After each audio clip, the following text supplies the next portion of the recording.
You asked us research about Jephthah's vow. I just thought about it, No problem. um, but I was in a study before and we discussed it, and you know, we concluded that she was we sort of concluded. I mean, it could be right, wrong, but we didn't go with her being physically offered as a burnt offering because I think in the Jewish law you couldn't offer your children through fire or something like that. There are three major thoughts on it, and when we get there, we'll talk about it. We'll talk about I think the conclusion was that she was a perpetual virgin. I think that probably either that one or there's a third one that we'll look at. Yeah, okay. But let's start here in chapter 10 and about verse 6, and we'll do a little review because we're over over Abimelech, we're over Gideon and so on, and then here's Tola and Jair. And then from this point on, we don't have men who are judging as was some of the earlier ones. So that's one of the reasons we're going to need to come to Samuel. Samuel is going to be the end of the judges, and he's going to be the one to anoint the first king. So here we are the people have become so wicked and evil that there just wasn't much use in trying to do anything as far as religion for it, but they wouldn't listen. In fact, when you start with verse 6 of chapter 10, and the children of Israel did evil again in the sight of the Lord and served the Baals and the Ashtaroths. And we read this last week, and the Lord was angry with them. He sold them into the hands of the Philistines, into the hands of the people of Ammon, and they harassed the people, and Israel was severely distressed, it tells us. And then the children of Israel cried out to the Lord, saying, "We have sinned against you because we have both forsaken our God and served Baals."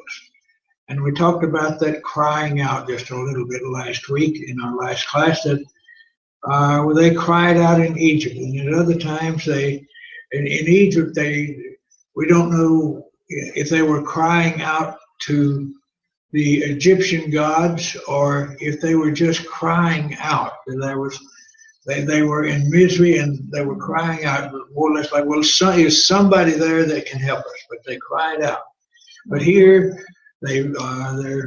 God led them out of Egypt and led them through the wilderness and through other areas, and then into the promised land. And so they are familiar with God. They haven't totally rejected God, but he's just sort of he's not the main God with them. And if you recall in Elijah later on, when he met on Mount Carmel, he said it's time to choose. If Baal is God, serve him. If Jehovah is God, serve him. And then he went through the contest there with the 450 prophets of Baal. But anyway, the Lord said, verse 11, to the children of Israel, "Did I not deliver you from the Egyptians, the Amorites, and the people of Ammon, from the Philistines, also the Sidonians and Amalekites and Moabites, and oppressed you, and you cried out to me, and I delivered you from their hand? Yet you have forsaken me and served other gods.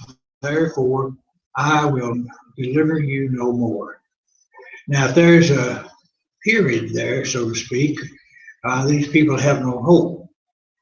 But he goes on and says, "Go and cry out to the gods which you have chosen. Let them deliver you in your time of distress." And then the children of Israel said to the Lord, "We have sinned." Do to us whatever seems best. Only deliver us this day, we pray. So they put away the foreign gods from among them and served the Lord. And here's a statement I have underlined in my Bible, and his soul could no longer endure the misery of Israel. That Israel was his chosen nation, it was his chosen people, and he loved them. And even as sinful and rotten, so to speak, and evil as they had become, he did not want to cast them off. He finally did, all but a remnant, but he was not interested in doing that. He wanted them to be his people. So his soul could no longer endure the misery. Then the people of Ammon gathered together and encamped in Gilead, and the children of Israel assembled together and encamped at Mizpah. And the people and the leaders of Gilead said one to another, "Who is the man who will begin the fight against the people of Ammon?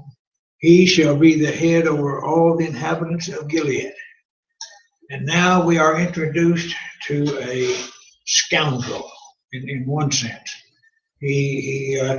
Well, as we read, it'll tell us about him. Now Jephthah the Gileadite was a mighty man of valor. I suppose that means that he wasn't afraid of anything, pretty much. He wasn't a good man. He will see this. He was the son of a harlot, and Gilead begot Jephthah. So evidently there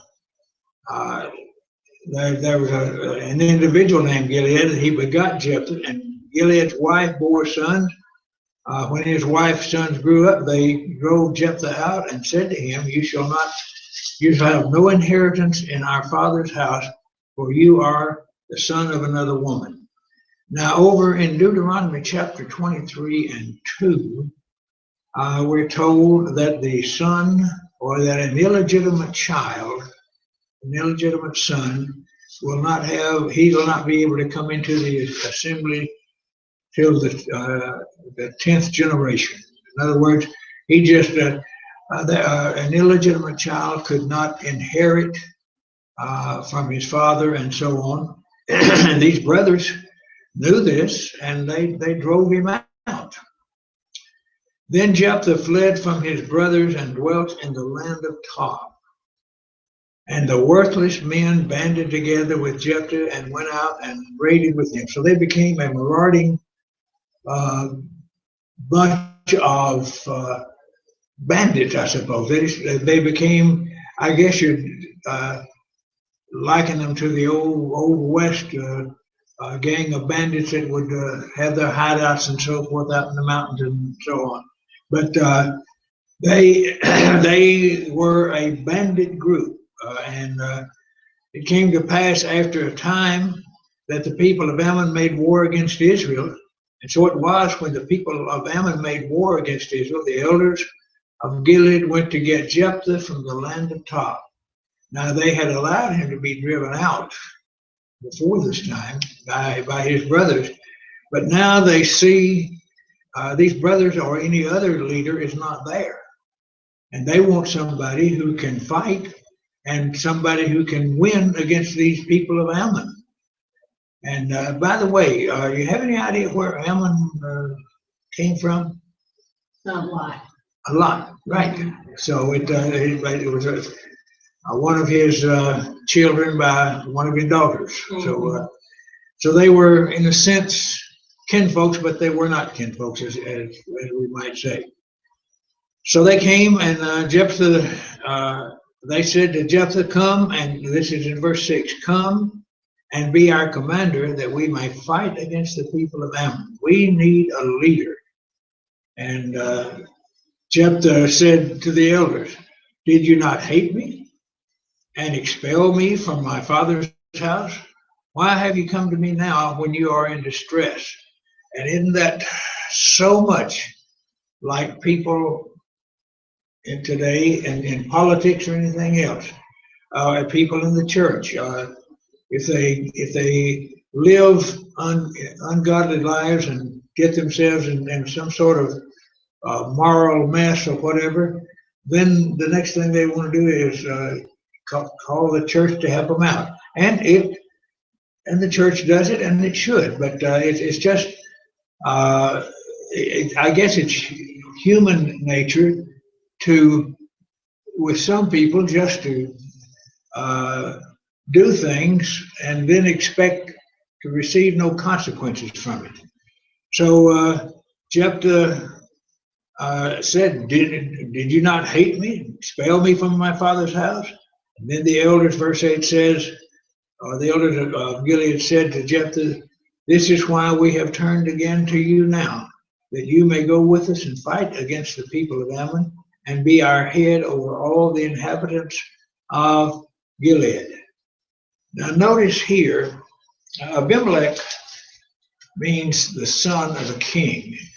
But up to this point in the Judges, none have really called themselves a king, and none of the judges referred to themselves as king. Abimelech wanted to be a king, but he was a intruder, so to speak.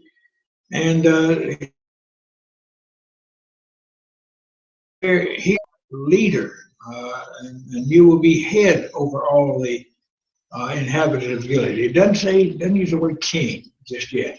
We're coming to that in the book of 1 Samuel, but they didn't use this. So Jephthah said to the elders, if you take me back home to fight against the people of Ammon, and the Lord delivers them into delivers them to me, shall I be your head? And the elders of Gilead said to Jephthah, the Lord will be a witness between us if we do not do according to your words. So here is a covenant. Here's a vow before God that if you do this and if you defeat them, we're going to keep our word that we will make you head over over all of Gilead. Then Jephthah went with the elders of Gilead, and the people made him head and commander over them. And Jephthah spoke all his words before the Lord in Mizpah. Then Jephthah sent messengers to the king of the people of Ammon, saying, what do you have against me that you have come up to fight against me in my land? Now, when he says me, what do you have against Gilead? That's who the Ammonites were coming up against. Why are you coming up to fight against me? I'm leading these people now. What do you have against me? And the king of the people of Ammon answered back, and messengers answered the messengers of Jephthah, because Israel took away my land when they came up out of Egypt from the Arnon, river Arnon, as far as the Jabbok, and to the Jordan. Now therefore restore those lands peaceably.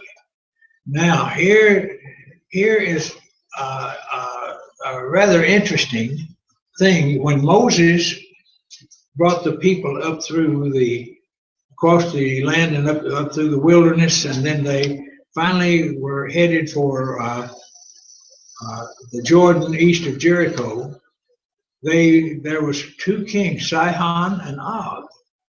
And Moses asked to be allowed to pass through their land, and they wouldn't do it. And they came out to fight, and even tried to get a prophet to curse them. And they were beaten, they were defeated, and those two kings were killed. And so this was captured territory. It wasn't that you just took it, that these people invaded and resisted the Israelites, and the Israelites went in and they took this land east of the Jordan. And God, the Bible says God gave it to them. So it was God's doing. Now, so if God gave it to them, then he would have taken it away from the Ammonites.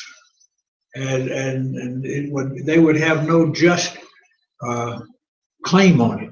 But pretty much like in that part of the world today, when the World War II was over, the exodus out of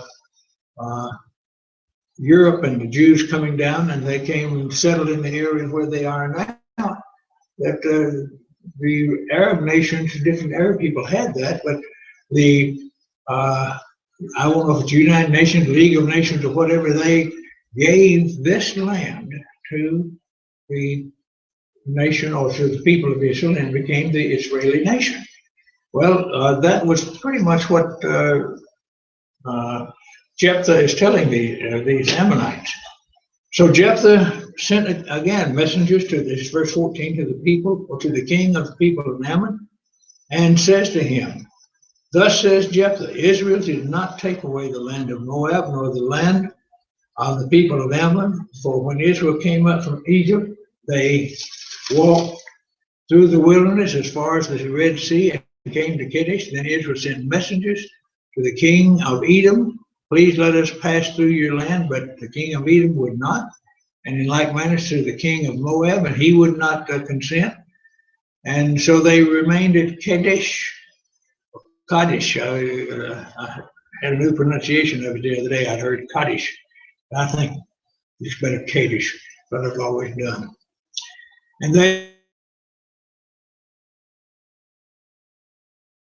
the east land of Moab and encamped on the other side of the Arnon, but they did not enter the border of Moab, for the Arnon was the border. And Israel sent messengers to Sihon, king of the Amorites, king of Heshbon, and Israel said, please let us pass through your land to our place.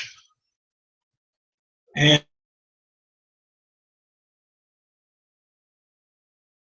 these two kings, Sihon and Og, would not do that. So they went in and fought, and they gained possession. And look at verse 21.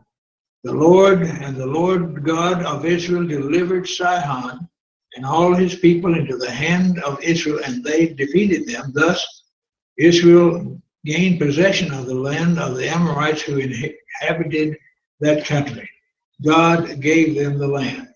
And just like he gave as we studied in Joshua, when they crossed over the Jordan, God said, I've given you everywhere where the sole of your feet will tread, I have given you.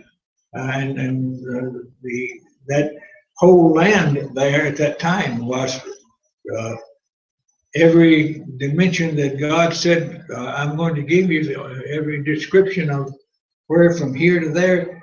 We're told that every one of those things were fulfilled. So he let me see where I am. Yeah. However, the king of Ammon, this is verse 28, that is just what we talked about in here, about those other verses there. Then in 29, the Spirit of the Lord came upon Jephthah, and he passed through Gilead and Manasseh, and passed through Mizpah of Gilead, and from Mizpah to Gilead, he advanced toward the people of Ammon. And Jephthah made a vow to the Lord and said, if you will deliver the people of Ammon into my hands, then it will be whatever comes out of the doors of my house to meet me when I return in peace from the people of Ammon shall surely be the Lord's, and I will offer it up as a burnt offering. Now here's a vow. It's called by scholars a rash vow, and that surely is right. Because he had no idea what would come out of that. Would his wife come out of that? Or he didn't have any idea that his daughter would. Maybe he had some sheep or animals that had where they could roam in the house. I know one morning in Africa, I was sleeping real well, and I looked. I heard a bah. I looked up, and there at the end of the bed was a goat. Oh, wow. And so, it can be that. But anyway, Jephthah made this vow, and we're going to study that in just a few moments. So Jephthah advanced toward the people of Ammon to fight against them, and the Lord delivered them into his hands. And he defeated them from as far as Aurora, as far as Minnith, 20 cities, and to Abel Kiraman with very great slaughter. And the people of Ammon were subdued before the children of Israel. So Jephthah says, if you will give me victory here, when I come home, I will be coming to my house, and I'll be seeing my house, and whatever comes out of my house, I will offer to you. Well, God has given him the victory. The people of Ammon are subdued. So Jephthah gathers his army, or at least he comes himself, however it is, that he came back. And when Jephthah, starting with verse 34, when Jephthah came to his house at Mizpah, there was his daughter coming out to meet him with timbrels and dancing, and she was his only child. Beside her, he had neither son nor daughter. I can just imagine, pardon me, what this man felt.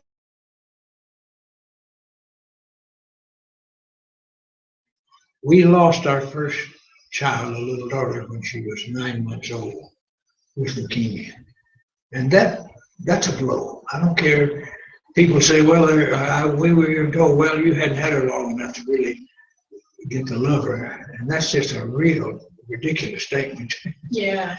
But then we had 3 other children, and when our oldest son, the next child, was 24, he was killed in an automobile accident. And, you know, there is just, I can feel for Jephthah here. Jephthah has made a terrible vow. He made it in good faith, but he just, he didn't have to make that. God was going to be with him. But anyway, he made the vow, and here she comes. And it came to pass, when he saw her, that he tore his clothes and said, alas. That word alas in the Bible just means, oh my, what, it's just that a helpless type of cry. Alas, my daughter, you have brought me very low. You are among those who trouble me. For I have given my word to the Lord, and I cannot take it back or go back on it. Mm-hmm. And to her training, or to her way of life, and to her attitude, I think we can see that Jephthah did love her. And I don't know if he taught her a whole lot about the Lord, but she says that my father, if you've given your word to the Lord, if you've given it, you go ahead and do according to me what has gone on out of your mouth, what has gone out of your mouth, because the Lord has avenged you of your enemies, the people of Ammon. So the daughter, we have to admire her. So the vow says, I will offer as a burnt offering the first thing that comes out of my house. Now, there are scholars. I'm not a scholar, I don't claim to be. But there are scholars that they know the Hebrew, and they know different languages, and they know different customs and all that. And they'll tell us different things. As you said at the beginning, God never authorized human sacrifice. The only time God authorized human sacrifice was when his son was sacrificed. The only time. Mm-hmm. He did that. He turned his back and caused Jesus to cry, my God, why hast thou forsaken me? At no other time has God ever authorized the offering of one's children.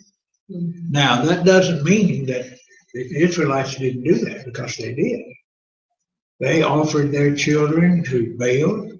They offered their children to Moloch and Chemosh, Moabite, the valley of Hinnom, as it's called.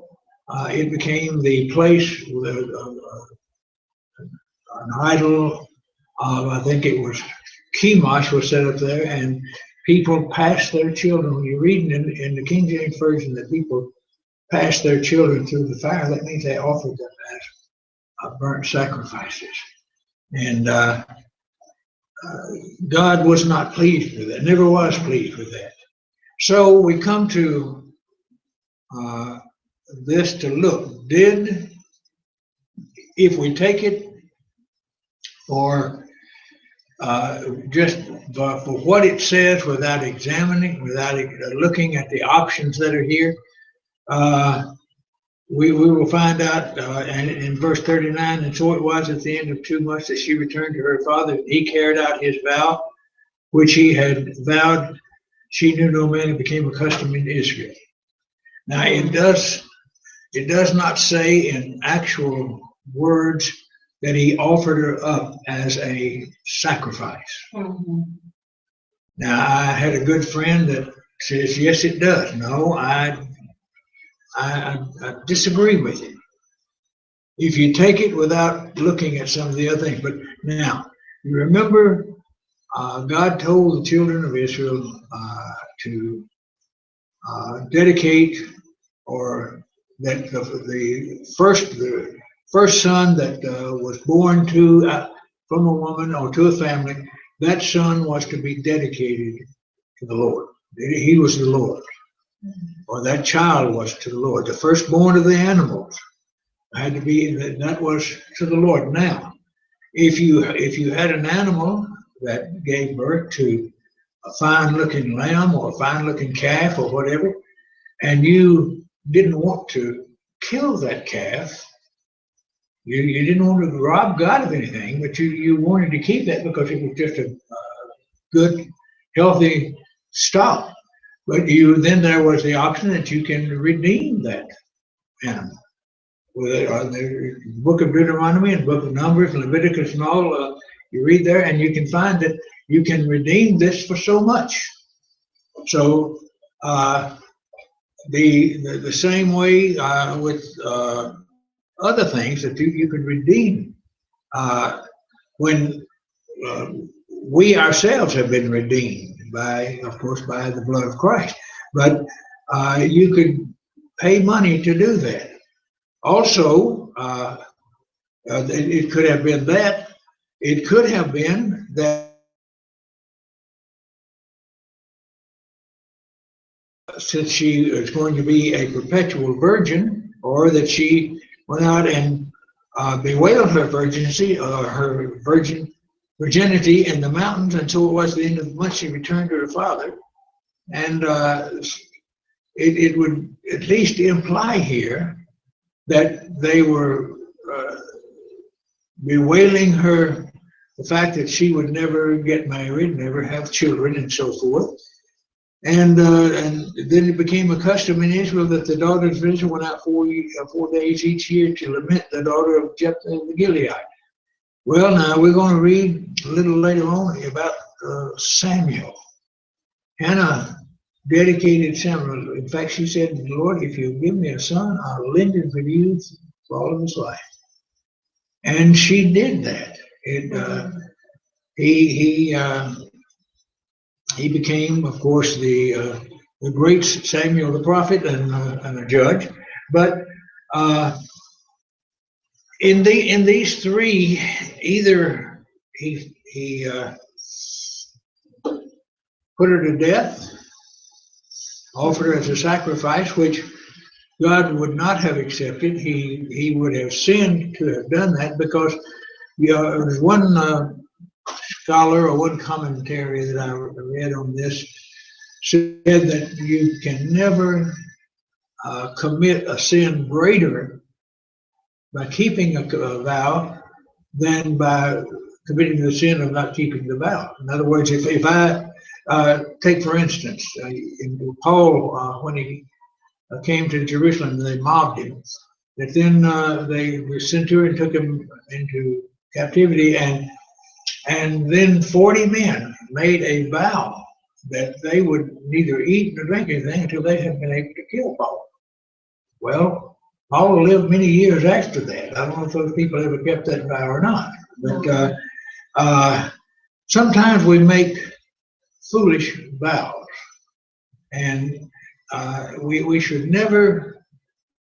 First of all, we should be careful about making vows, and secondly, if we're going to make a vow, make sure that it's something that's in harmony with God's will. So what's the conclusion then? Did they be offered her as a vow? No, well, some of them do.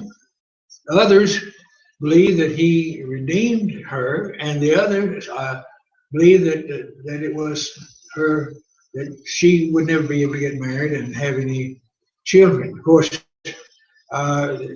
even if she had children, they would not have any inheritance, because him being a son of a harlot, none of his seed would have, none of his children would have an inheritance in Israel. But the two that I go with, and I'm not saying this is the way it is, because this is still an argument among religious scholars and all.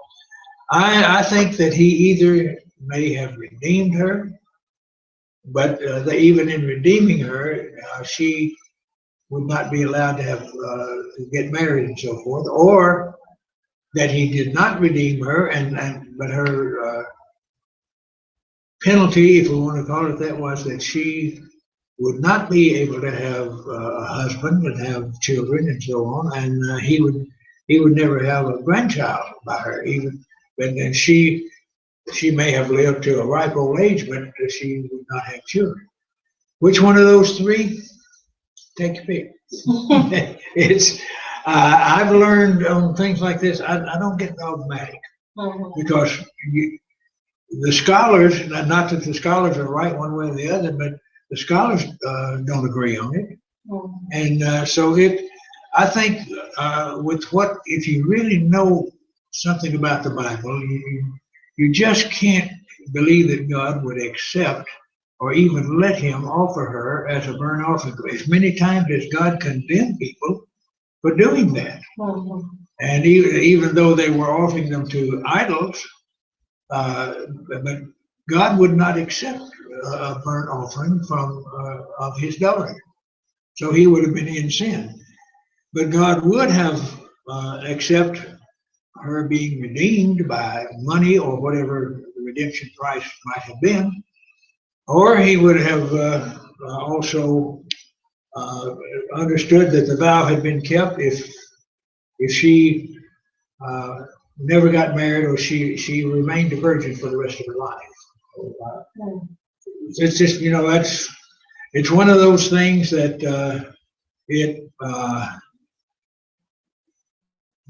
ever since I was a little boy, and that's a long time ago, but ever since I was a little boy, we heard these stories in our Bible classes, and the teacher would talk about this.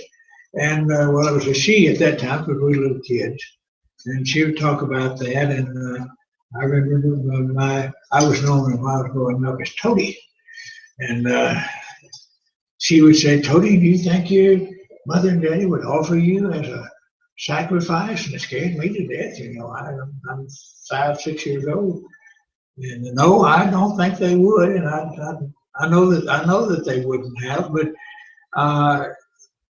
again, you even at that time, there were people who were saying there has to be a different thing that can happen here. That the vow, even if he's going to keep the vow, he can keep it without doing a worse thing. And if he redeemed her, he wasn't doing a worse thing. Or if she became a perpetual virgin, she would not, or he would not be doing the worst thing. In one sense, the vow could be kept in either one of those ways. So at least to my understanding of the scripture, the vow could be kept in either one of those ways.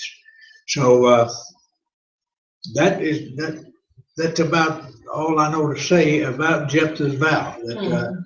But it is a thing to know in the Bible, and it's one of those Bible stories that you tell your children and all. Then we are just about to get through with Jephthah, but we have about 7 or 8 more verses on him. Then the men of Ephraim gathered together,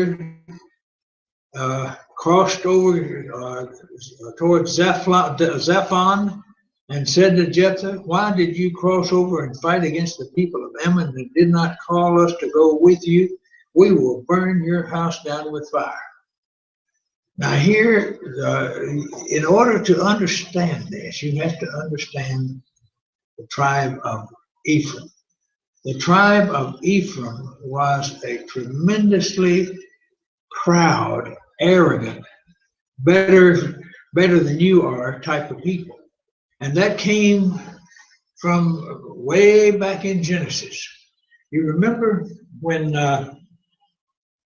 Jacob was about to die, he was in Egypt, and Joseph brought his 2 sons in for Jacob to bless them. Mm-hmm. And now Manasseh was the oldest, and Ephraim was the youngest. And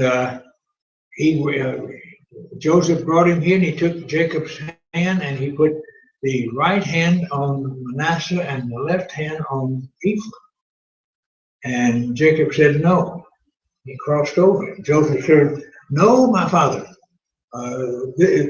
Manasseh is the oldest." Jacob said, "What I have done, I have done."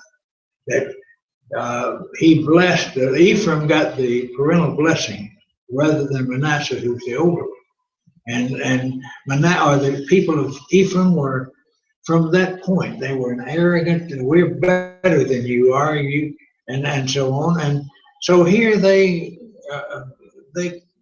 come and accuse, or they accost Jephthah, and they said, why, when you were going to battle, why didn't you call us? And then Jephthah, he could have, with his army, taken them and defeated them, but he wasn't interested in that. And then he said that to them, "My people and I were in a great struggle with the people of Ammon. And when I called you, you did not deliver me out of their hand. So when I saw that you would not deliver me, I took my life in my hands and crossed over against the people of Ammon, and the Lord delivered them into my hand. Why then have you come up to me this day to fight against me?" Now, Jephthah gathered together all the men of Gilead and fought against Ephraim, and the men of Ephraim defeated, or the men of Gilead defeated Ephraim, because they said, "You Gileadites are fugitives of Ephraim among the Ephraimites and among the Manassites." And so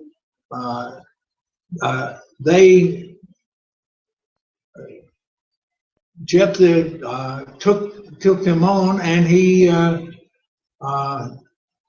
defeated them. He seized the fords of the Jordan before the Ephraimites arrived, and when the Ephraimite who had escaped said, "Let me cross over," the men of Gilead would say, are you an Ephraimite? If he said no, and this is one of those, to me, a sort of a amusing thing, the Ephraimites could not say Shibboleth. They would say Sibboleth. They could not pronounce the sh. And there are people today in Russia, there are people who can't, I forget what it is that they can't pronounce. There's they can't work their mouth around and they, I think it's still the SH, but I'm not sure. But there's a difference in Sibboleth and Shibboleth, and if you want to look at the difference, you can find a Bible dictionary and it'll tell you. But they could not pronounce it right. And so if one pronounced it Sibboleth, he didn't pronounce it right, so they killed him at the fords of the Jordan, and there fell 42,000 Ephraimites. And Jephthah judged Israel 6 years, and Jephthah the Gileadite died and was buried among the cities of Gilead. So now Gilead, we need to remember, it was one of those. It was in the territory of Manasseh, that is on the east side of the Jordan, and the city of Gilead was a city of refuge. But all of these,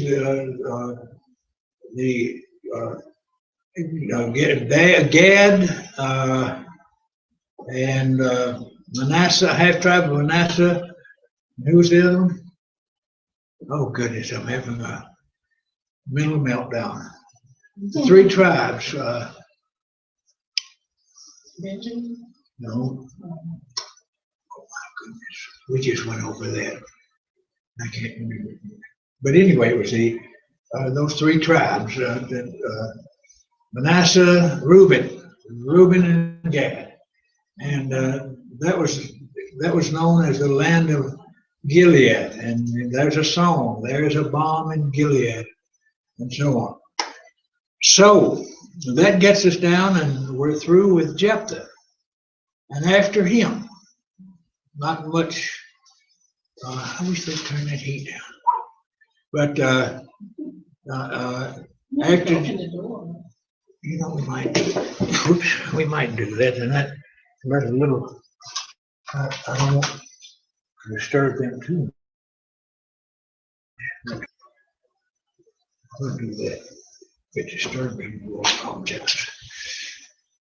So we have now Isban of Bethlehem judged Israel. He had 30 sons, and he gave away 30 daughters in marriage, and brought 30 daughters from in, and brought in 30 daughters from elsewhere for his sons, and he judged Israel 7 years. He evidently, with that many sons and daughters, 60 children, he was a polygamist, that he didn't have that with one wife. He died and was buried in Bethlehem.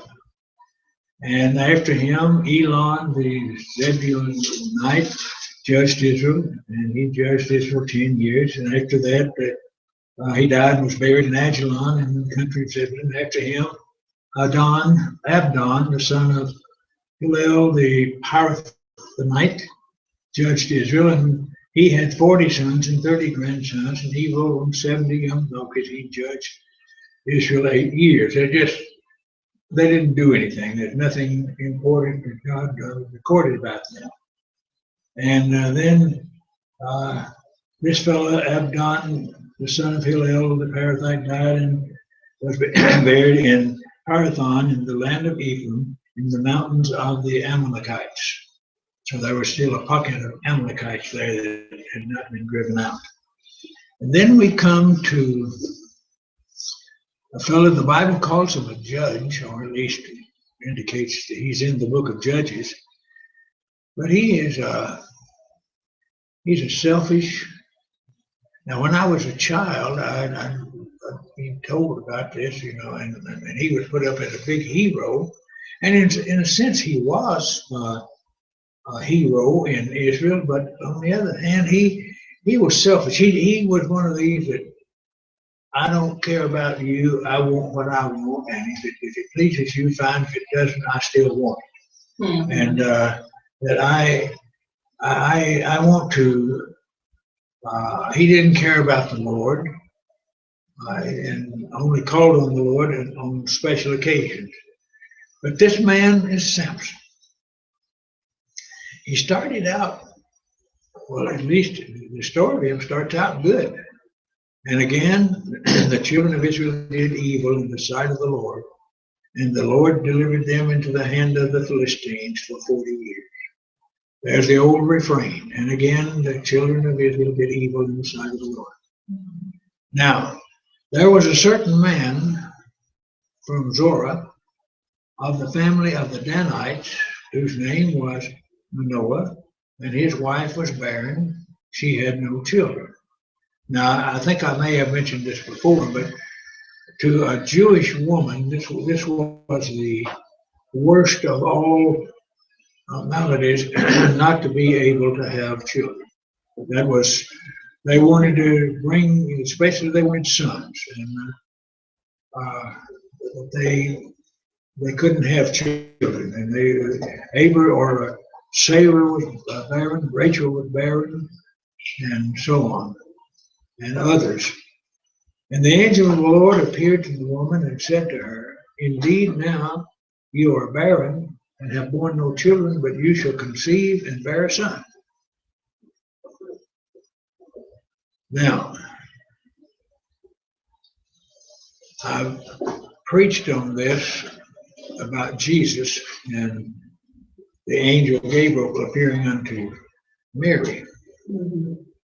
It is estimated that Mary was somewhere between the ages of 14 and 18, which was a marriageable age of Jewish girls. And can you imagine this, say this 15-year-old girl out here, doesn't have a boyfriend anywhere, you know, their society wasn't like ours. But somebody says to her, comes and says, you're going to have a baby. And she said, I'm going to paraphrase, no way, I haven't known a man. I'm pure, I'm a virgin. No way I'm going to have a baby. Well, I imagine this is pretty much what Manoah's wife thought. The angel of the Lord appeared. Here's a person that looks like he has authority. He looks, I don't know how an angel would look. Sometimes they look just like men. But anyway, this theophany came and said, you're going to have a son. Not only are you going to have a child, it's going to be a son. For behold, you shall conceive and bear a son, and no razor shall come upon his head, for the child shall be a Nazarite to God from the womb, and he shall begin to deliver people out of the hand of the Philistines. Now, here it may not be a part of the lesson, but it's a good point to make at this time. There are two designations. A person could be a Nazarite, or he could be a Nazarene. Now, a Nazarite was one who had taken a Nazarite vow. And any person in Israel, any man in Israel, I guess, could take that vow, as far as I know. But a Nazarene simply means that you're from the city of Nazareth. And okay. So, oh, thank you.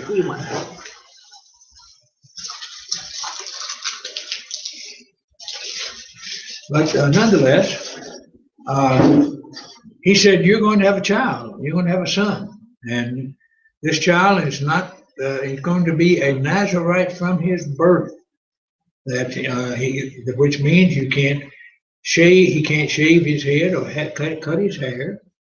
And he is not supposed to eat, touch any dead thing. He's not to drink any wine or anything from the vine, and he's not to eat anything unclean. This was part of the law of the Nazarite. And you're going to deliver this son, and this is the one that's going to begin to deliver Israel out of the hand of the Philistines. So the woman came and told her husband, saying, a man of God called me in, and his countenance was like the countenance of an angel of God. Now, again, how would someone know that the countenance was like the countenance of an angel of God? Had she ever seen an angel before? As this appears in many times in the Bible, this kind of theophany, it must have been something that was so out of the ordinary that people realized it wasn't something that man could do. And that even though they were in the form of man, they were not men. They were angels. That is an opinion of mine, so accept that or you can reject it. But she said, a man came and his countenance was like the countenance of an angel of God. Very awesome. But I did not ask him where he was from, and he did not tell me his name. And he said to me, Behold, you shall conceive and bear a son. Now drink no wine, similar drink, or eat anything unclean, for the child shall be a Nazarite to God from the womb to the day of his death. And again, this is not all that it doesn't mention about not touching something dead. But if you go back over into Leviticus and that area, you'll find this if you want about the law of the Nazarite. So she took the Nazarite vow in a sense as well? No, that she took it in the sense that she would make sure that this child he would not, it would be her responsibility not to cut his hair and not to let him eat anything or touch anything dead or eat anything unclean or drink any of the fruit of the grape. Yeah, but what I'm asking, like he's saying, she said that he said to her, you're going to conceive and bear a son, and now drink no wine or strong drink. So it sounds like he's telling her not to. Oh, yes, he is. So that's not, she's not technically taking the Nazarite vow. She's just keeping her child that's growing, that will be growing inside of her. She's keeping him from that. Mm-hmm. She's protecting him from that. Mm-hmm. So in essence, she wouldn't be drinking any fruit of the vine or eating anything unclean and so on.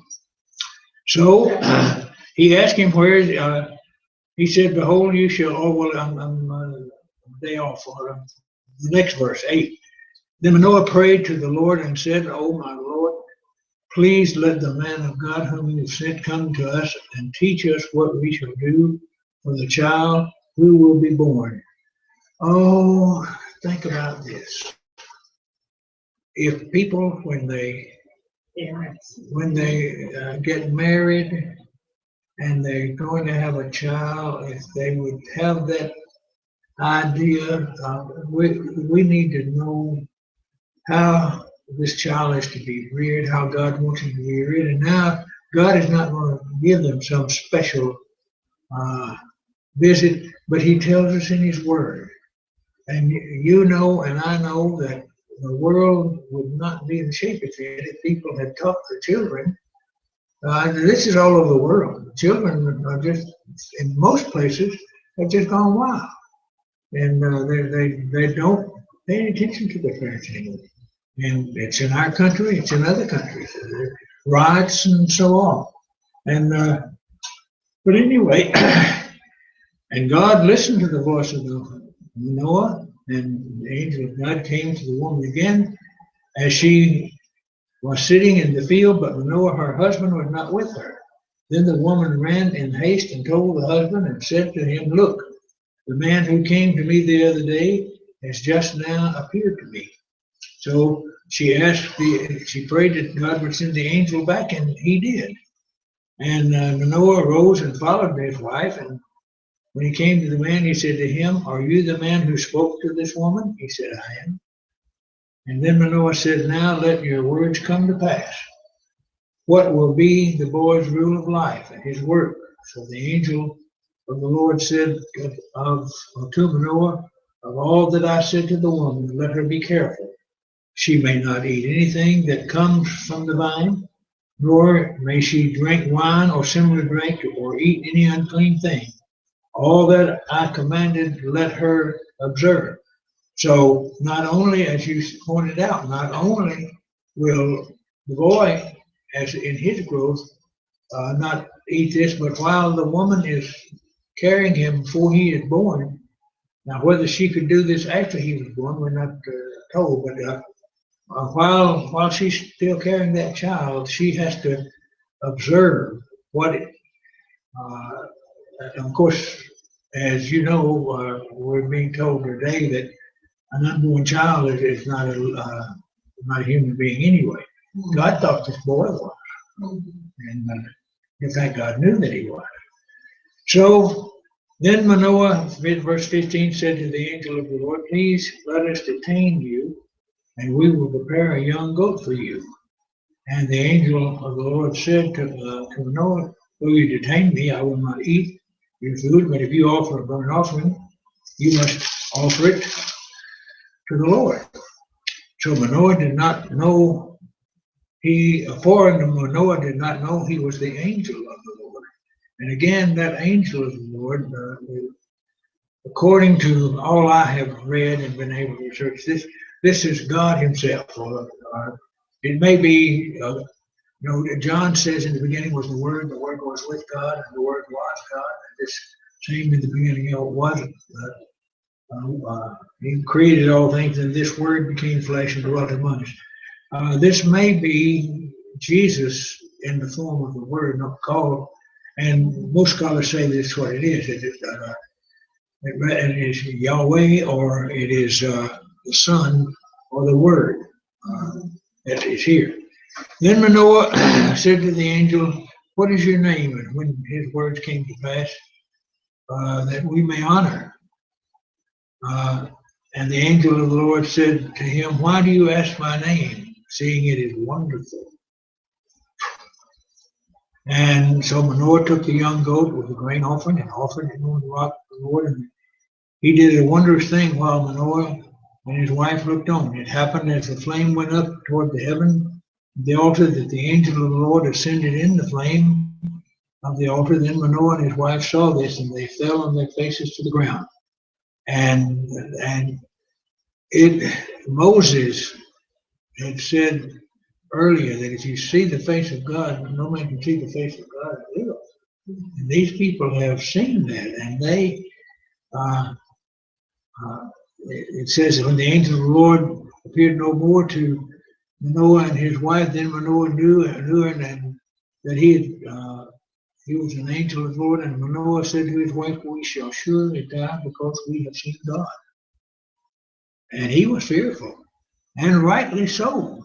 But the wife gives a little better logic.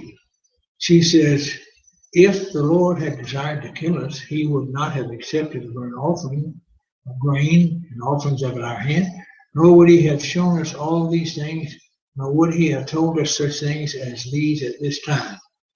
So if God is going to kill them, then for them seeing this angel of the Lord, then all that He said to them would be taken away, because if He killed them, that's not going to be a son to be born. And the Spirit of the Lord began to move upon him at Mahanaim, then between Zorah and Eshtaol. Now, sometimes it is tedious for me to read about Samson. I get sort of, what's the word today, bent out of shape when I read about Samson. He went down to Timnah. The law said, and of course there was the 10 Commandment law, 10 commandments in all on those 2 tablestones, but there were 613 laws in all. And in those other laws, God had said that you are not to give your sons to other men, or your daughters to other men, and your sons are not to take wives from the nations round about you.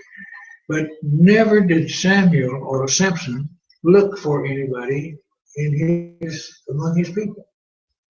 He had seemed to have had something going on with the Philistines, that he just thought they were more whatever. So he found this. He went out to Timnah and saw a woman in Timnah of the daughters of the Philistines. So he went up and told his father and mother, saying, "I have seen a woman in Timnah of the daughters of the Philistines. Now, therefore, get her for me as a wife." Now, this tells us something about this culture, and this culture hasn't died. In India, if you want to get married, in fact, I was there, and I played matchmaker, really, to a couple of my students. They very good young man and young woman, very pure, very clean, and I started playing matchmaker. But they let me know that they really would like to get married, but we can't get married unless our parents allowing it. And the fellow that the first time I met him, he was training to be the bookkeeper or whatever for the school there in India that I was preaching or teaching at. And when he got married, he took a train, and it took him 4 days to get to South India. And when he got there on his wedding day, and when the bride was brought out, that was the first time he ever saw her. But it had been agreed by the parents of this would be a good match. So evidently the couple you got together, or the parents got together, or whether they got together personally or they by telephone or by letter or whatever. This boy wanted to marry this girl. Well, this boy wanted to get married, and this girl wanted to get married, and by another third party who knew both of them, he told the parents that this would be a good match. So they allowed it. But the groom didn't see the bride. No, she didn't see him until the day of the wedding. And now they're a fine couple. I got an email from one of them yesterday before, whatever. They have 2 children, and they're delightful people. But you know that's the culture there. And the culture there also is a son cannot choose his own vocation, what he wants to do in life, that he can't make that final choice until he's 27 years old. If his father says, I don't want you to do this, he can't do that. wow. Or if you do it, you show disrespect to your parents. That's the idea. And they really put a high premium on paying respects to parents. This fellow didn't do that. Get me this woman, he said. I have seen her, and I want her. Then his father and mother said to him, is there no woman among the daughters of your brethren or among my people that you must go and get a wife from the uncircumcised Philistines, or those Philistines are not in a covenant relationship at all with God? They're idolaters. And Samson said to his father, get her for me, for she pleases me well. He's like a spoiled brat, really. But his father and mother did not know that it was of the Lord, that he was seeking, that the Lord was seeking an occasion to move against the Philistines, for at that time the Philistines had dominion over Israel. The Philistines were a mighty warring people. They lived on the Mediterranean Sea, down below, well, as you come up out of Egypt and then come up toward Jerusalem, but on the sea over there, Ascalon and some of the other cities there. But anyway, he says, get me. And so they didn't know that it was the Lord. So Samuel, verse 5, went down to Timnah with his father and mother and came to the vineyard of Timnah.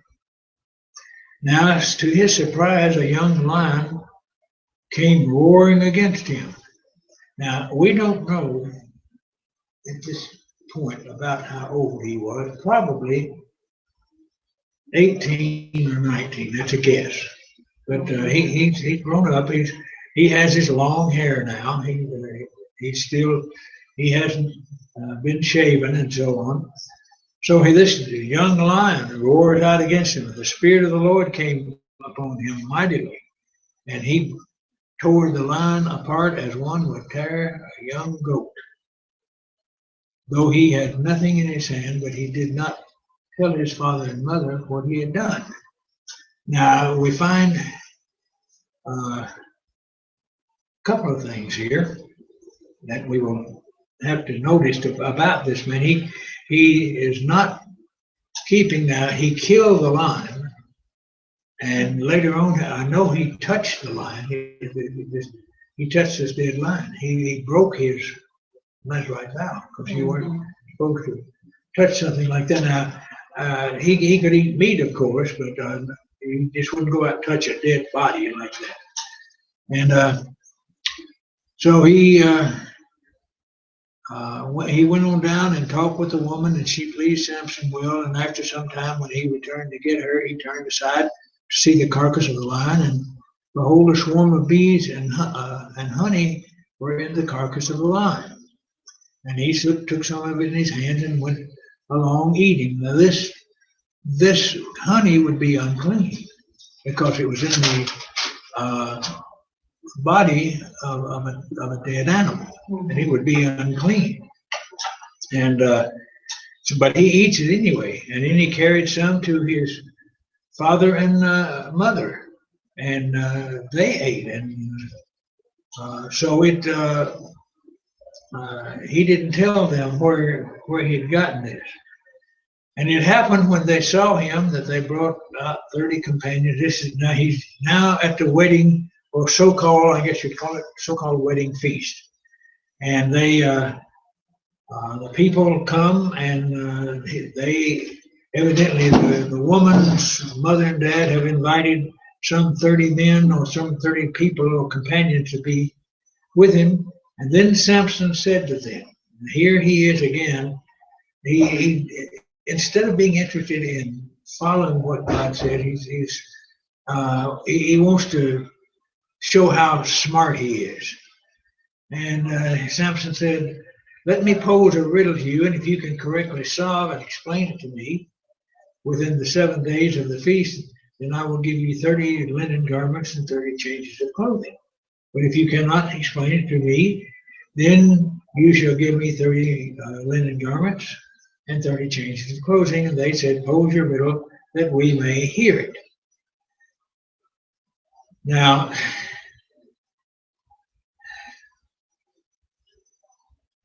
I know that it says that this is the Lord, and the Lord is putting Samson in a position that it will cause him to be angry, and he will begin to do war against the Philistines. But it seems so childish to me, and I think we're seeing Samson come through, even though he may not know that the Lord is working in him, but he is. But he says, here's the riddle: out of the eater came something to eat, out of the strong came something sweet. Well, now we know what had happened, so that's no problem. But then for 3 days they could not explain the riddle. And it came to pass on the 7th day that they said to Samson's wife, entice your husband. Now here they were willing to make a wager, but now they don't want to pay the wager because they can't think of to answer the riddle. And they said, entice the riddle that he may entice your husband that he may explain to us the riddle, or else we'll burn you and your father's house with fire. And you have you invited us in order to take what is ours? Is that not so? So they hear these people, one man, 30 men. They say we can outsmart him, but they found that they can't. So they threaten this woman with her life and her husband or her parents' wife that we'll burn you and kill you and burn you out. And then she came and wept.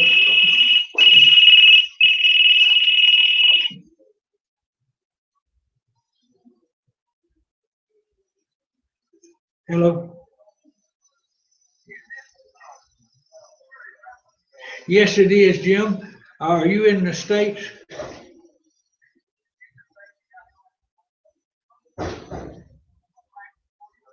Okay, let me call you. I'm in a class right now at the Georgia School of Preaching. Let me call you in the morning and get back to you, okay? Okay. If you're going to be up, when I get home, I'll call you. Bye.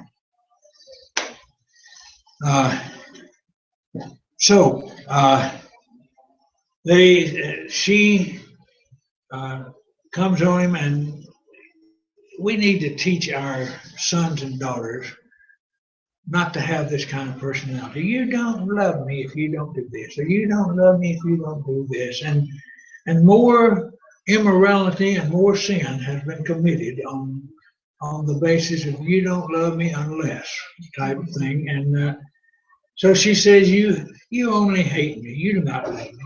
You have posed a riddle to the sons of my people, but you've not explained it to me. She wasn't part of the riddle. It wasn't in her business. When you just get right down to it, it wasn't any part of her business. But anyway, he said, I've not explained it to my father and mother. Why should I explain it to you? But now she wept even more, and there's an old saying. I bet you know this old saying. There's nothing like a woman's tears to get a man to do what she wants him to do. We men are weak. We can't stand to see a woman cry. A woman crying is just it is just something that we don't like to see, and we're ready to fight for anybody or against anybody that made her cry. So he knew this. We're in chapter 14 of Judges. We're on verses 16 and 17. And in verse 17 says, she wept on him for 7 days while the feast lasted. It happened on the 7th day that he told her because she pressed him so much. Then he of her people. So she got what she wanted. Now, why would a woman who was going to be the husband, why would she want to deceive her husband or husband to be? Why would she want him to be the loser rather than those other people? When you get married, you're supposed to be the two of you against everybody, so to speak. She's part of the heathen. Yeah, it is. It's just part of the heathen people. Yeah. So Should have known better. the man of the city said to him on the 7th day before the sun went down, what is sweeter than honey and what is stronger than the lion? And I love Samson's saying. I use it with my wife every now and then. I'll call her a heifer. You know what a heifer is, young calf or whatever. Mm-hmm. But I'll call her a heifer. Well, that's what the Bible says. He said, if you had not plowed with my heifer, you would not have solved my riddle. If you hadn't done what you did to my wife, you wouldn't know my riddle. But anyway, he was going to carry out his part of that, and what he does is going to cause war between the Philistines and the Israelites, and finally it's going to end with the Israelites wanting Samson to quit, but anyway, he defeats the Philistines. Then the Spirit of the Lord came upon him mightily, and he went down to Ashkelon and killed 30 of their men, took their apparel, and gave the changes of clothing to those who had explained the riddle. So his anger was aroused, and he went back up to his father's house. And now, notice this girl is referred to as his wife. And Samson's wife was given to his companion who had been his best man. Now, Samson did not stay there and go into his wife or whatever. He was angry. He went back to his father's house, but his wife's father gave her to the fellow that was the best man at the wedding. So when this happened, it makes Samson angry.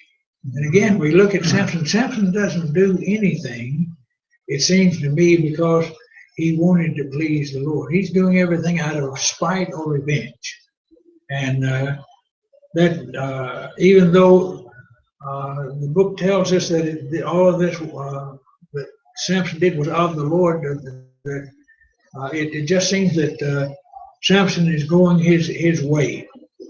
And after a while, in the time of the wheat harvest, it happened that Samson visited his wife with a young goat, and he said, let me go into my wife, into her room. But her father would not permit him to go in. And he said, that is, the father said, I really thought that you have thoroughly hated her, therefore I gave her to your companion.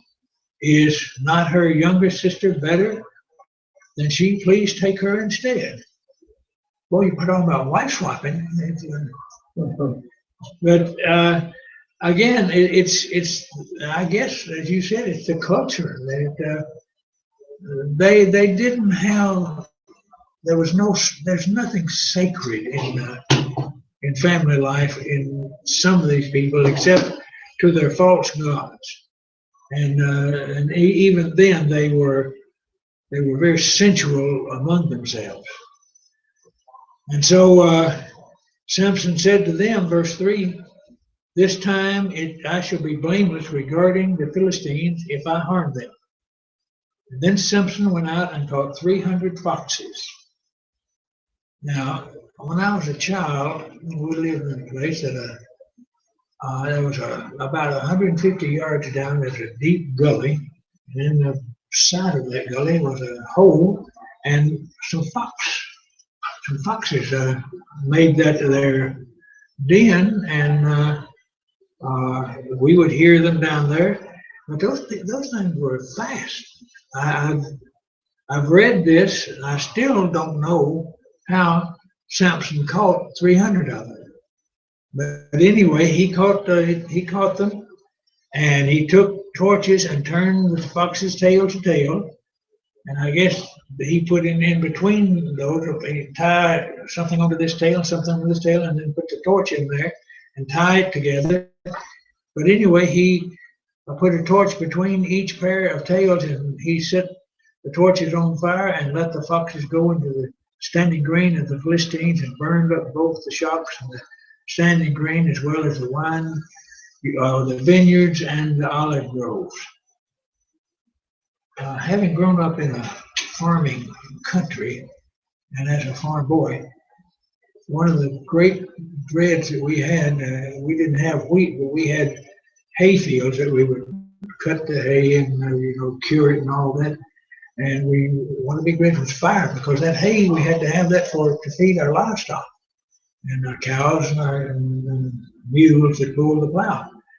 And so this would be a devastating blow to the Philistines, that you take 300 foxes running through wheat fields. You can imagine what that would have done. Then the Philistines said, who has done this? And they answered, Samson, the son-in-law of Timnah, because he has taken his wife and given her to his companion. So the Philistines came up and burned her and her father with fire. You don't mess with these fellows, I guess, is what the common language today. So Samson said to them, wait a minute. Yeah, okay, that's where we are. So the Philistines came up and burned her. Samson said to them, since you would do a thing like this, I will surely take revenge on you, and after that I will cease. So he attacked them hip and thigh with great slaughter. Then he went down and dwelt in the cleft of the rock at Etam. And the Philistines went up and encamped in Judah and deployed themselves against Lehi.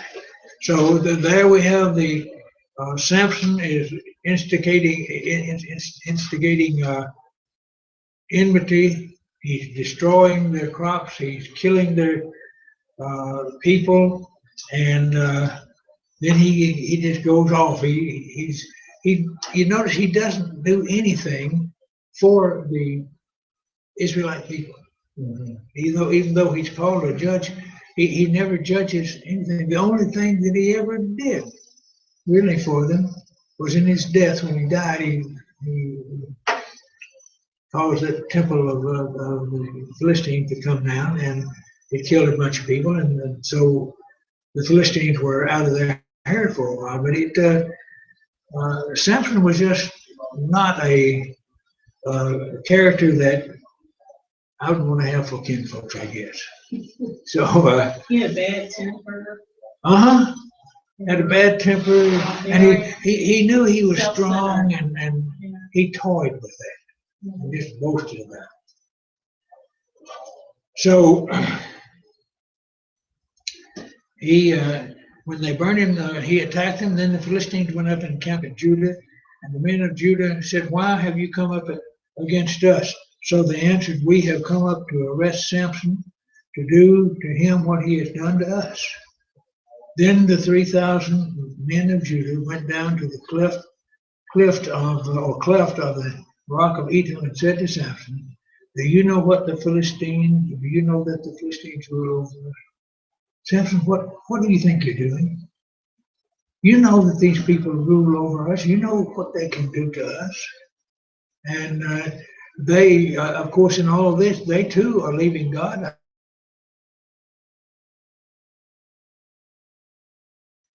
So he said, "What?" Or they said, "What is this you have done to us?"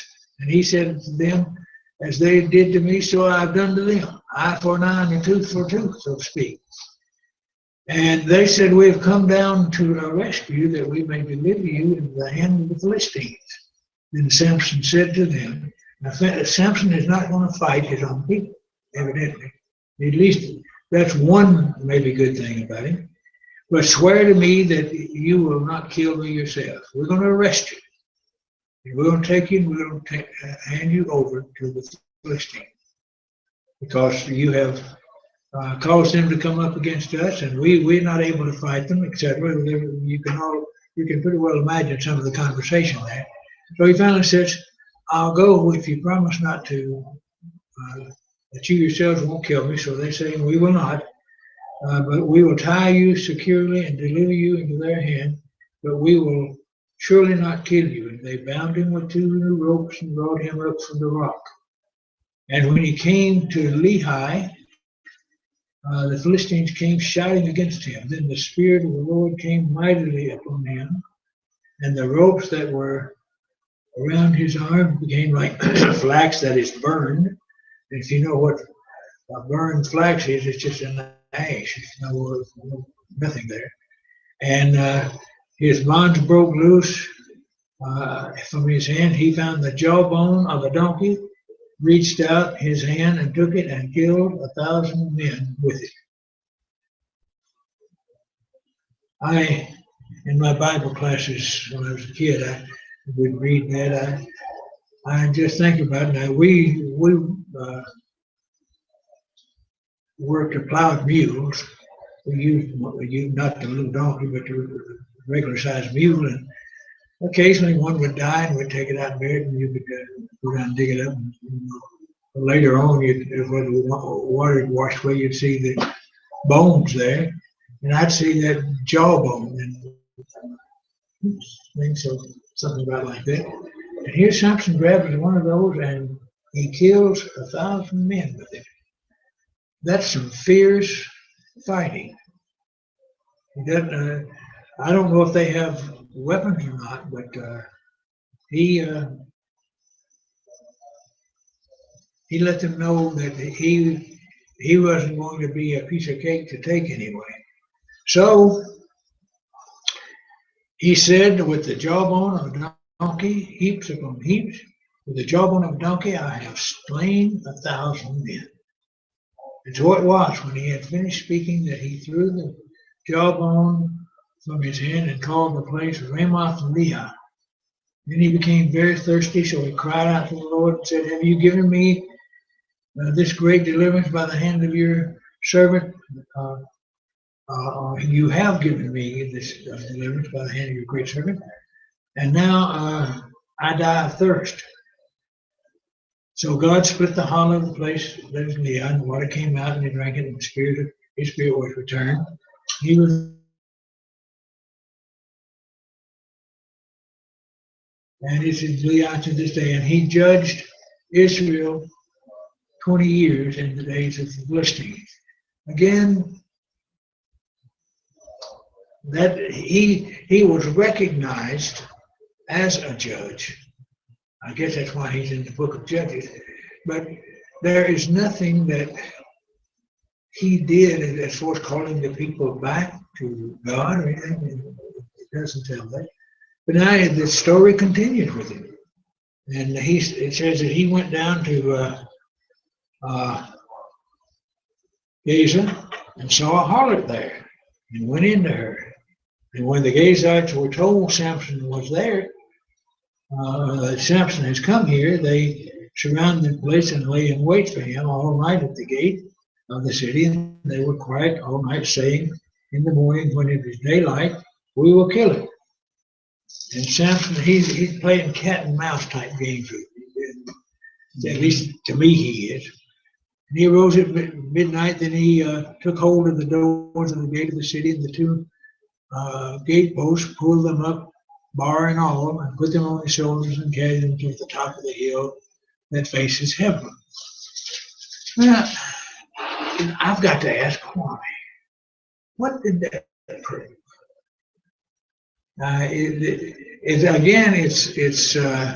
It's showing who I am. I'm the big he man. Maybe you look at this differently, but that's your prerogative. But I'm just, the story is there. You can appreciate what he's done, or you can think that there's some things that didn't happen as they ought to. Afterward, it happened that he loved a woman in the valley of Sorek, whose name was Delilah. And the lords of the Philistines came to her and said to her, now here they are enticing this woman again. Not the same one, but another woman that he likes. Mm-hmm. And they said, find out where his great strength lies and by what means he may overpower, or we may overpower him, that we may bind him and afflict him, and every one of us will give you 1,100 pieces of silver. I looked that up. However many people were there, that they would give her 11, I guess each one of them would give her one piece, and that she would get 1,100 pieces of silver. And that day, that'd be quite a chunk of change, as we say today. Yeah. So Delilah said to Samson, please tell me where your great strength lies, and with what you may be bound to afflict you. Now, if you know that you're down in the enemy territory, and you're with a woman who is part of the enemy, you like her, or she's pretty or whatever, but if she comes asking, how can I bind you so that the Philistines can take you? It's a straight up murder. Yeah, you just think something is loose in the belfry. But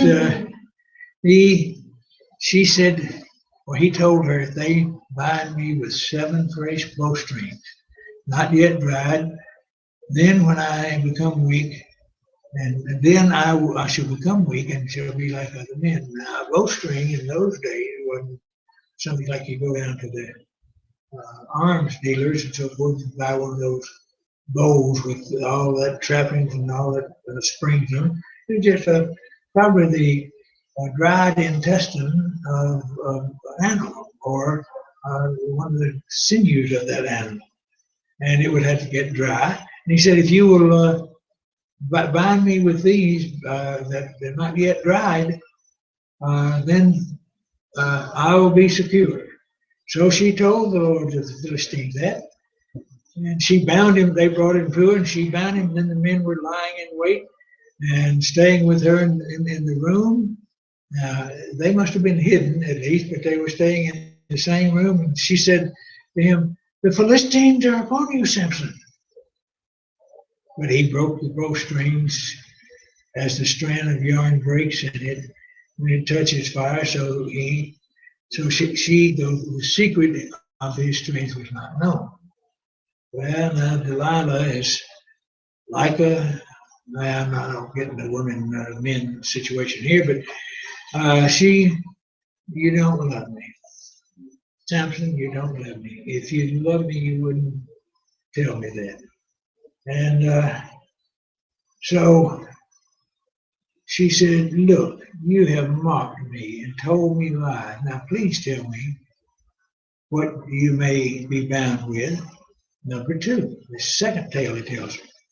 So he said to her, if they bind me securely with new ropes and they've never been used, then I shall become weak and be like other men. All right? Notice the first one was binding, now with bow strings, now it's binding with cords. And so she took the new ropes and bound him with them and said to the Philistines, or the Philistines are upon you, Samson. The men were lying in wait, staying in the room, but he broke them off his arms like thread. Now, at this point, he's not doing anything to the Philistines. It doesn't seem that he just, they're there. I'm pretty sure when they see him bulge his muscles and those ropes break, that they leave him alone. But then Delilah said to Samson, until now you have mocked me and told me lies. Tell me what you may be bound with. And he said to her, if you weave 7 locks of my hair in the web of the loom, and so on. And she did this and did it tightly. But now notice the progression. First of all, it was bowstring. He went around his body. Now he's got to the hair. He's getting his hair in the loom. Mm-hmm. And it just seems like that he is leading her on and knowing that when he does this that he's going to be the victim. But I guess it's the love of the woman or the love of trying to trick somebody. But anyway, she wove them, and then she said, the Philistines are upon you, and he awoke from his sleep and pulled out the batten and the web from the loom. Now, I didn't know for a long time what that was, but I went through garment making, or a place where they make cloth, and then watched the batten and the loom and so forth. And then she said to you, how can you love me? How can you say you love me, Cynthia, when your heart is not with me? If you love me, you have mocked me these 3 times and not told me what your great strength is. And it came to pass. I like that phrase. How long did it take?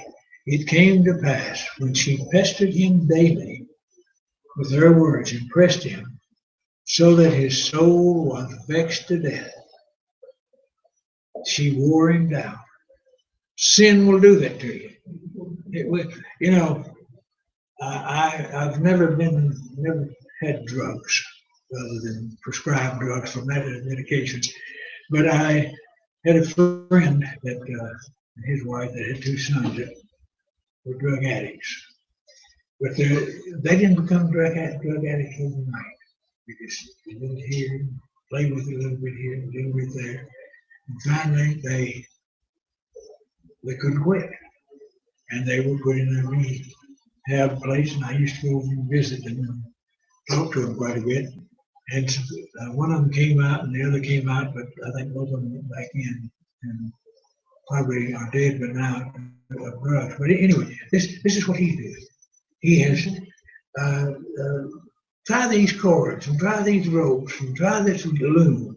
But now she just keeps after him. So he told her all his heart and said to her, no razor has ever come upon my head. For I have been a Nazarite to God from my mother's womb. If I am shaven, then my strength will leave me, and I shall become weak and be like other men. Or any other man. And then I guess she knew that it paid her. I know they used to work in the oil field out in New Mexico, and you drill out there and you drill and drill, but finally you struck oil. You had succeeded. So she struck oil. So when Delilah saw that he had told her all of his heart, she sent and called him, sent and called for the lords of the Philistines, saying, "Come up once more, for he has told me all of his heart." So the lords came, or the Philistines came up to her and brought the money in their hands. So they're going to pay for what they got. Then she lulled him to sleep on her knees, and she called for a man and had him shave off the 7 locks of his head. Then she began to torment, and his strength left him. And she said, "The Philistines are upon you."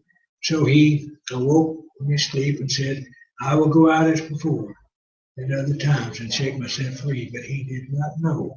And here is a sad, sad statement. He did not know that the Lord had departed from him.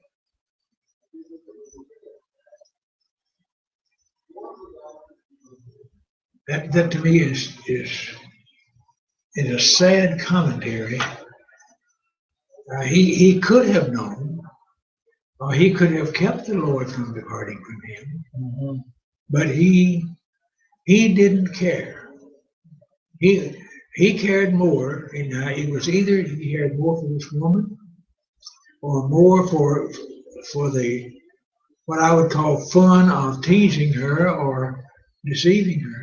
He thought more of that than he thought about what he knew when he told her what the problem was. He knew that he had been born a Nazarite, and a Nazarite was someone that was responsible to God. He knew that, but he let it go. And then when they came upon him, it is said that he did not know that the Lord had departed from him. I wonder just how many people today that go through the motions of Christianity or through the motions of religion that don't know that the Lord's not with them. They have their creed books, they have their manuals and so forth, but they don't follow the Word of God. So the Philistines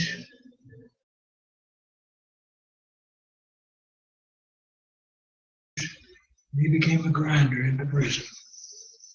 And yet, evidently the Philistines were not paying a lot of attention and it would take, how long does it take to grow hair?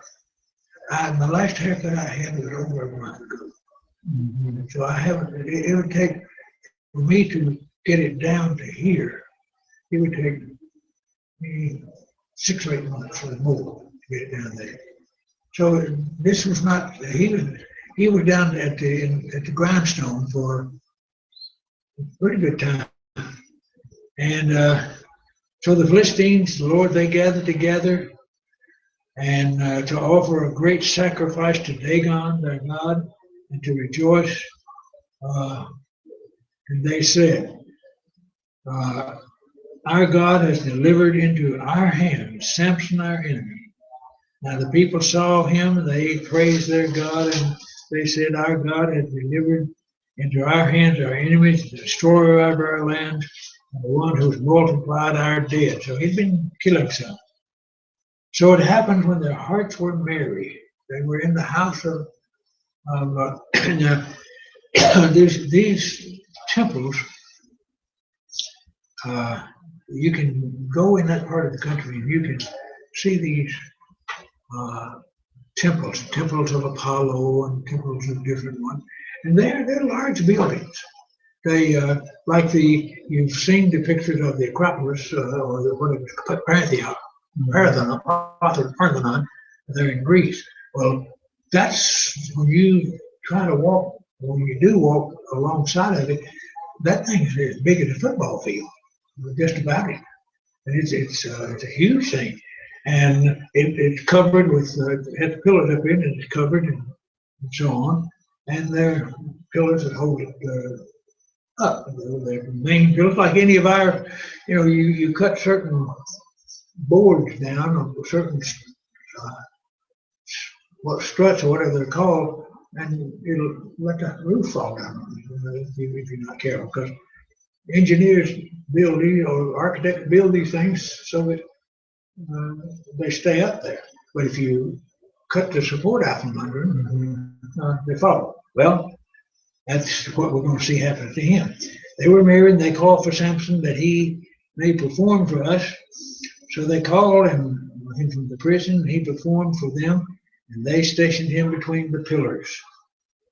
Then Samson said to the lad who held him by the hand, "Let me feel the pillars which support the temple, so that I can lean on them." And the temple was full of men and women, and the lords of the Philistines were there, about 3,000 of them, and the women on the roof watching while Samson performed. Then Samson called to the Lord, saying, "O Lord God, remember me, I pray.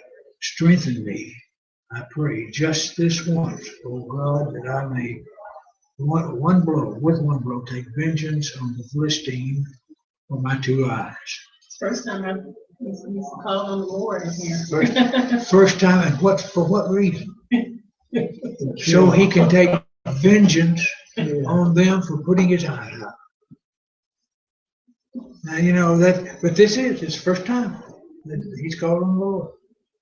And he doesn't do it to take vengeance for the treatment these people have given your people, but they put my eyes out, and I want to take them with me. So he said, "Let me." He braced himself against them, one right and one left, and then Samson said, "Let me die with the Philistines." And he pushed with all his might, and the temple fell on the Lord. All the people who were in it. So the dead that he killed at his death were more than that he had killed in his life. And his brothers and all his father's household came down and took him and brought him up to be buried between Zorah and Eshtaol in the tomb of his father Manoah. He had judged Israel 20 years. Now we learned something else here. We're not told he had brothers. He's the only one mentioned of this time. Of course, he's the, I guess you would say he's the star of the show here, but he's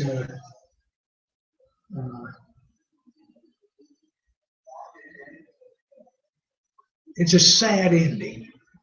It's a sad ending, yet it's a good ending that the Philistines were destroyed. But I don't know. Here was you think about a young child. Just review his life. He was promised by God. He's a child that evidently was loved by his mother and father, even though he was sort of insolent to them. The way he said, "I want this woman and you get her for me," type thing. They would love him. Parents don't quit loving their children when the children do things that they ought not to do. You can't keep from loving the child if you brought that child into the world and so forth. And but he looks to himself. What pleases me? I want this woman because she pleases me. It's not because she is one that God wants me to have, because she pleases me. And then he went into a harlot because that pleased him. And now he's with Delilah, and that pleased him. And it was everything for him. And then he finally says, "Let me die with the Philistines." Just let the Lord let this be the end of it. But we never hear him, never read of him thanking God for anything. And Apostle Paul, time and time again, he talks about, "I thank my God for this, and I thank my God for that." You never hear Samson say that. "I thank my God." Michael's idolatry. We have got 5 minutes. We're going to go get this chapter in 5 minutes. Quit for the night. There was a man in the mountains of Ephraim whose name was Micah. Now this Micah is not the Micah of the Bible, by the way, how they wrote the prophet. And he said to his mother, the 1,100 shekels of silver that were taken from you and on which you put a curse, even saying it in my ears, here's the silver with me, I took it. In other words, you placed a curse on it, but I took it and here it is. And his mother said, may you be blessed by the Lord, my son. So when he had returned the 1,100 shekels of silver to his mother said, I have wholly dedicated the silver in my hand to the Lord for my son to make a carved image and a molded image. Now therefore I will return it to you. And thus he returned the silver to his mother, and his mother took 200 shekels of silver and gave them to the silversmith. And she made it into a he made it into a carved image and molded the image. And they were in the house with Micah. Now, just to keep in mind, are these Philistines or are these Israelites? they're Israelites? Uh-huh. Thou shalt have no other God before me. Thou shalt not make unto thee any graven image. Now that in the Catholic Bible, that last one is not there. But here you're not to do that. And the mother is teaching her son, getting it done for her son. And so then Micah had a shrine. He made an ephod in the house of idols, the household idols, and he consecrated one of his sons who became his priest. And in those days there was no king in Israel. Everyone did what was right in his own eyes. That is an exact quotation. This verse is quoted exactly in the last verse of this book, of the book of Judges. And there was a young man from Bethlehem in Judah, and the family of Judah was a Levite, and was staying there. The man departed from the city of Bethlehem in Judah to stay wherever he could find a place, and he came to the mountains of Ephraim, to the house of Micah as he journeyed. And Micah said to him, where do you come from? And he said, Bethlehem, I'm a Levite from Judah, and I'm on my way to find a place to stay. And Micah said, well, come in and stay with me. I'm paraphrasing a little bit here. And be my father and be a priest to me, and I'll give you 10 shekels of silver per year and a suit of clothes and your sustenance. So he found him a place to stay. And the Levite was content to dwell with the man, and the young man became like one of his sons. So Micah consecrated the Levite, and the young man became his priest and lived in the house of Micah. And Micah said, now I know that the Lord will be good to me, since I have a Levite as a priest. I have a Levite as a priest, and I have a silver image over here that molded the stuff. That sets the stage for the next couple of chapters. We're going to, next week, we are probably going to, in fact, I'm just going to say we're going to finish the book of Judges, because I want us to spend at least 2 weeks in Ruth, and we may have to spend a couple of weeks there in Samuel. So we'll stop right here as it is time, and we will pick up at chapter 18 next week. Thank you for being here. Glad you made it. Yeah, I got car hunting. Got tied up, and then 285 west coming back this way, back west.